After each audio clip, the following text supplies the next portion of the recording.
When he became the first black leader of South Africa's mostly white Democratic Alliance Party, many believed Mmusi Maimane would be able to mount a serious challenge to the country's ruling ANC party.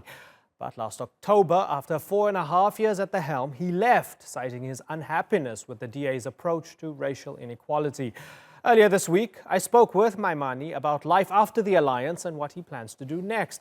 I began by asking him about his vision of building what he sees as one South Africa for all. Well, I think more than anything, as you know, South Africa's history is a fragmented history in terms of racial groups. So I've always felt that South Africa needs a movement of activists who will work together towards advocating for one South Africa, so that will work across all races. Advocate for the reforms electorally so that ultimately we can choose a government by the people. Then ultimately work harder at making sure we build an economy that is inclusive, that is future focused in terms of transitions into the green economy. And lastly, more than anything, to build a South Africa with a capable and an agile state rather than a corrupt one. So this movement has been established. It will coalesce a number of various political parties, NGOs, civil society, in order that actually as a united front, we can bring change that South Africa so desperately needs. And that is in many ways the project that we're working on. You don't want to do it through the vehicle of a new party. You don't want to start a new political party, do you? I believe that more than anything, South Africa has already got 48 political parties on the ballot box, on the ballot paper. It would not be helpful for South Africa to have 49 and 50.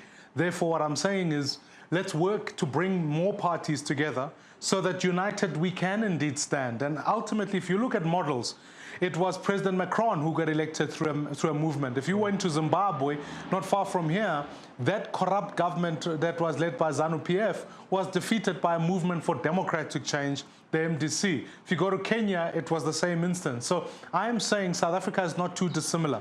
If we're going to liberate ourselves from the liberation movement, what we need is a movement of opposition parties that can work together towards bringing that change. And why did you liberate yourself from the Democratic Alliance? Now, I know you explained yourself a little bit in a press conference. A lot of people have the question, was it because the DA was racist? Was it because ultimately they were using you as a black face to hide a white system that only served the interests of white people? Was that the reality? No, I think South African body politic is such that you historically have got parties that represent particular racial groups. When I went into the DA, I firmly believed that the project we should work on is to build this one South Africa, is to build a party of all races. And subsequent to the elections in 2019, when it became quite clear that a populist agenda that sought to segregate people from various races actually was the one that got rewarded in the elections, suddenly there were people inside the DA, some of them, who felt it was important that they must retreat into that kind of space. It wasn't the intention, it wasn't the project.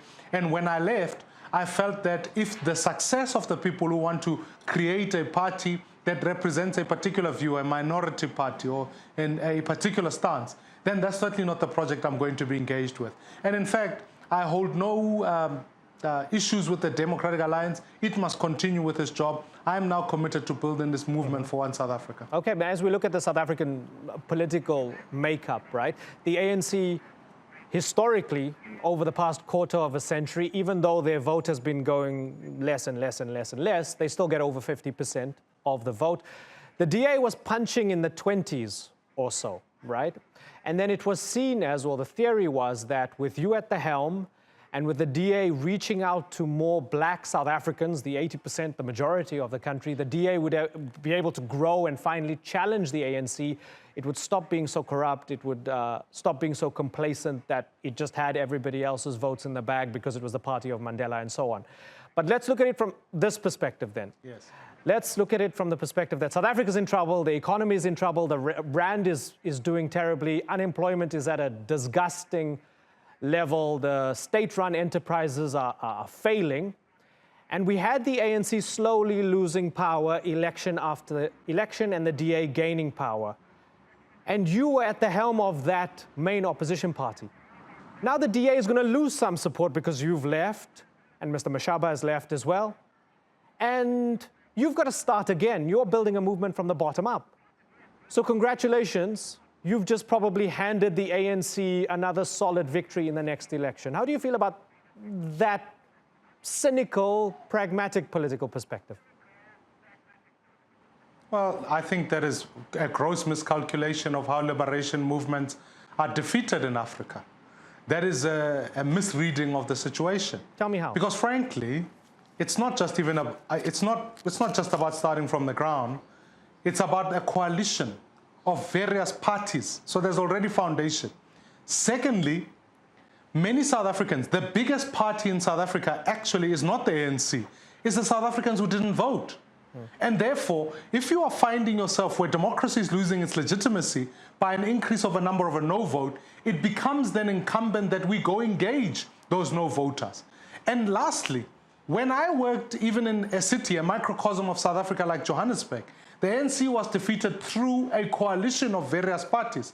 So there is a dynamic upon which let the DA continue to do what it does, let the other parties do. But this movement, if it coalesces, it will stand a much better chance of, in fact, defeating the ANC. Because if we just keep status quo, keep the DA, the fact of the matter is that South Africa is running out of time. Therefore, you can't keep doing the same and hoping for a different outcome.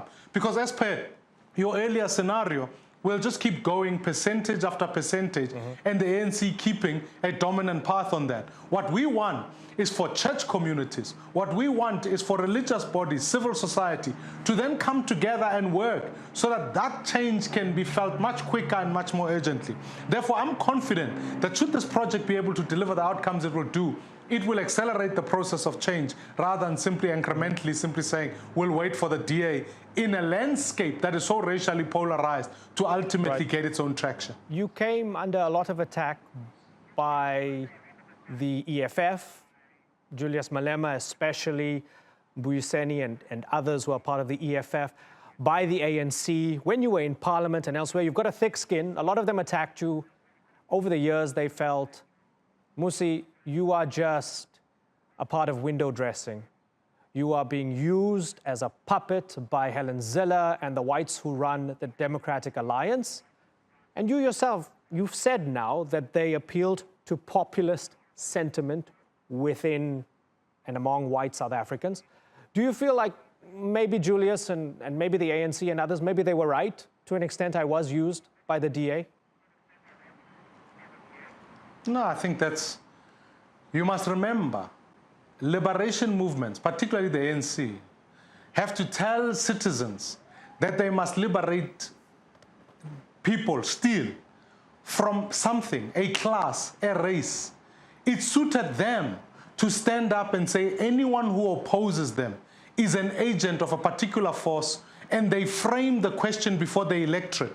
Do you want a black party or a white party? Whereas I wanted to frame the debate as follows. We don't want black parties, we don't want white parties, we want South African parties. Therefore, within that framework, it was always going to be such that their only point of attack, because they can't point to corruption on my part, they can't point to incompetence on my part. They know both those arguments fall by the wayside. They can't point to the fact that we had a vision for South Africa that says that we can build an inclusive economy. They couldn't attack on that part. So the easiest is to paint us in a racial corner that is unhealthy. Where do you feel that you made mistakes, especially during your time as the leader of the Democratic Alliance? Yeah, I think like any leader, you make mistakes. That's part of the job of leadership. But leading a complex dynamic such as South Africa, perhaps there were times where I should have challenged more to say, especially to people who have got resources in this country, it is obligated upon them to be the first to lead in terms of sharing those resources. That the challenges of many black South Africans must cease becoming just the problems of black South Africans. They must become problems of all South Africans. And therefore, ultimately, so that all of us are engaged in opposing a system of exclusion so that we can include more people. And I think there were moments, perhaps, even in my tenure as leader, where I did not confront that issue strong enough and challenge particular sectors of society to say, the South African project is your project as much as it is the next person's. So yes, I think if I look back and if you say to me prospectively, what would you do differently? is to be much more vociferous on that issue, much stronger at saying, look, all of us have an obligation, particularly wealthy South Africans, that you must contribute to, in fact, the project of building this one South Africa.